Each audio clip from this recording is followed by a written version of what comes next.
I had this job. I was a legal administrator, and I was working for a big law firm. And I loved my job, and I loved the firm. And I used to work every day, 12 hours, weekends. I was loyal. I was trustworthy. I did a fantastic job.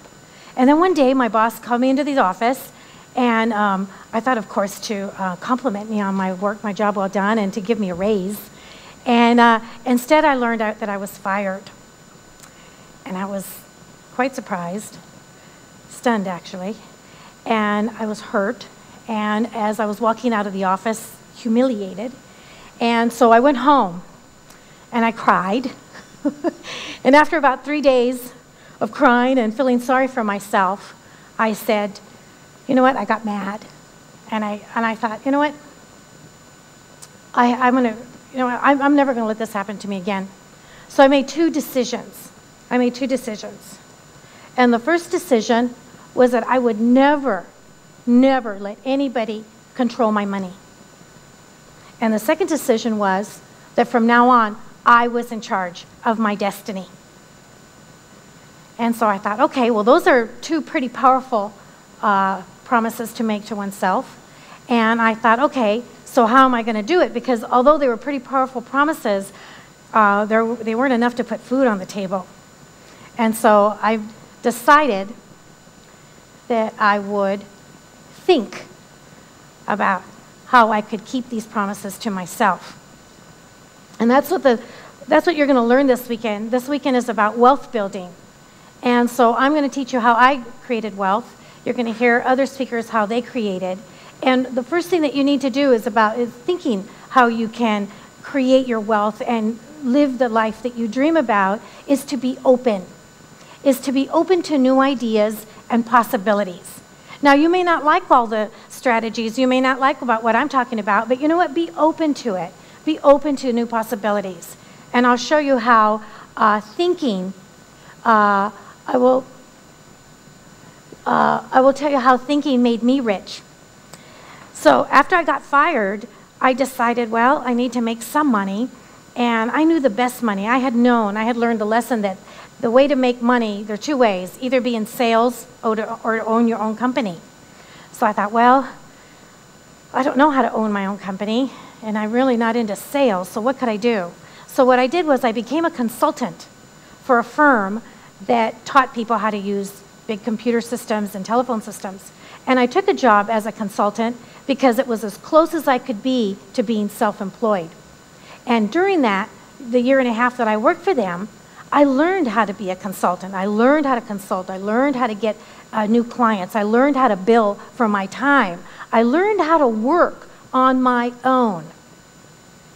And that was real important. And during that time, I thought, I was open to new ideas and new possibilities. And one day, I was walking down the street in Los Angeles, and this is 1985, and I was walking down the street, and I was going to lunch, just had some time, and I was walking down the street, and I looked in this window, and there was an IBM PC. Does anybody remember an IBM PC? This is 1985. And right next to it, it had a sign that says, "The future is now." And I thought, oh, that's cool. And I thought, wow. And I saw that computer, and I'll tell you, it was love at first sight. I was totally intrigued by this machine, and so I thought, I want to find out what this does. So I went into the store, and I asked for a demonstration, and they showed me what this computer could do. And I thought, oh my gosh, I was so excited. You know how sometimes you just see something, you hear something, and you just know that it's something, but you're not quite sure what it is? Well, that's what happened to me. So I was thinking about it, and I thought, how could I use this machine? How could this machine serve? How could this machine benefit? Now, I had been a legal secretary for 10 years, and I thought, wow, wouldn't this be cool? When I was a secretary, it could pump out letters, it could print envelopes, it could do labels. And I thought, this machine could help secretaries do their job. So that day, I thought about it, and that night I just kept thinking, and I wrote down all the ways. I came up with 52 different ways that a computer could help a secretary. So I was on fire. So the next morning, The next morning, I went in really early because I knew the president of the company would come in really early, like at 6:30 or 7. So at 6:30 the next morning, there I was with, I made the coffee, I brought in a box of donuts, and I was ready to pounce as soon as he walked in the door. So sure enough, at 6:30, here he comes, and I go, John, I have an idea. Can I have 5 minutes? So sit down, have coffee, have donuts, and let me tell you my idea. So I told him about my idea, about the computers and the secretaries. And while I'm telling him the idea, I'm waiting, for the cheering to begin, for the band to start playing. And he just looked at me like I was a Martian and I had just eaten his lunch. He didn't get it. He didn't like my idea. And I thought, how can you not like my idea? This is $1 million idea. And he said, Ann, get out of here. You're wasting my time. Just go away. And I was like, I was stunned. I just couldn't believe it that he didn't like my $1 million idea. So I thought, well, I had thought about it, and I knew it was a great idea. So I went home, and as I was driving home, I thought, well, how can I make this idea even better? So I asked myself 5 questions, and these are 5 questions that have served me my entire business life. First, what is it that I want to do? What's my outcome with this computer and the secretaries? What's my idea? What is it that I want to do? Secondly, how am I going to do it? Third, who am I going to do it with? Fourth, how much am I going to do it for? And 5, what's the win-win? Okay, so that's what am I going to do? How am I going to do it? How much am I going to charge? What's the win-win? Who? And who am I going to do it with? Okay, so those are my questions. So I thought about it, and by the time I got home, I was on fire. So I go in the house, and I'm calling out for my husband, and I'm going, honey, I have this great idea. Wait till you hear my idea. So I told him about the idea, and he looked at me, and again, I was waiting for the cheering, I was waiting for the band to start playing, nothing, no response. And I go, what do you think? And he says, you're going to quit your job, and you think people are going to pay you to teach secretaries how to use computers? I said, yes, isn't that amazing? And he started laughing. And he was laughing so hard, he was rolling on the floor. He was rolling. And I got really upset. I got really mad. And I thought to myself, you know what?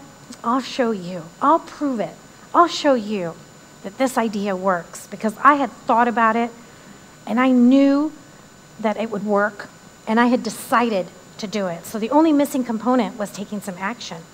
So I took action, and here's what happened. I started my company. It was called Computer Training Services. And from 1985 to 2003, for 18 years, I taught more than 15,000 people how to use a computer. I automated more than 250 companies. I wrote 250 documentation manuals. And after my 4th year, I started making more than $1 million on a consistent basis, which I thought was really cool. I knew it was $1 million idea. But the best part was I controlled my money. I controlled my destiny. And I designed and lived the dream, the life of my dreams. I decided when I wanted to work. Because I'll tell you, when you're an entrepreneur, when you're a self-employed, you get to decide how much money you want to make. You get to decide how you're going to make it and how hard you're going to work for it. Bless you. So instead of having, and it was a transition at first, going from that steady paycheck and knowing exactly how much money I would have to every 2 weeks or every month, to creating as much money as I wanted. But I learned and I found that making the freedom to make as much money as I want was 1,000 times better than having the certainty or the security of a paycheck. Now, of course, I was single at the time, and I didn't have a husband when I first started my company, so it was easier for me. Also, I had the benefit that when I was fired, I received 30 days severance pay, which I think is really lucky. Not everyone gets that. So I had a couple of things going for me, but I took that chance. I decided. I thought about it, I decided, and I took action. And that's the magic, is to take action, to make things happen the way you want it to happen. So here's my secret. Here's my winning formula.